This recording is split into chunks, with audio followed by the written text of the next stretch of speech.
That's right, Anthony. In fact, this was the second day that protesters gathered there outside the Glynn County courthouse in Brunswick. They're there to try and demand justice for the death of Ahmaud Arbery. And today's protest comes just one day after a judge ruled that the three men charged in the case will face murder charges for Arbery's death.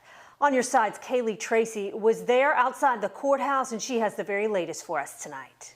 Friday afternoon, a crowd of about 100 people gathered here at the Glynn County courthouse to protest, calling for the resignation of DA Jackie Johnson. The protest at the courthouse lasted about 2 hours and was peaceful. The mayor of Brunswick and the sheriff were there. The mayor said the country needs change, and when asked by the crowd how to make that change, he did not immediately have an answer. Some people did shout over him, and he ended up leaving as the crowd booed him.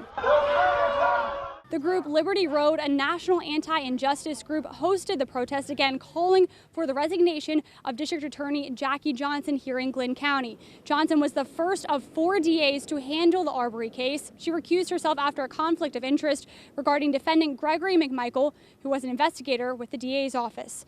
The founder of the group who hosted the event urged everyone there to vote. My message is simple. We're going to hold the line. Hold police officers, district attorneys, judges, and mayors all accountable. Treat us like you would want to be treated.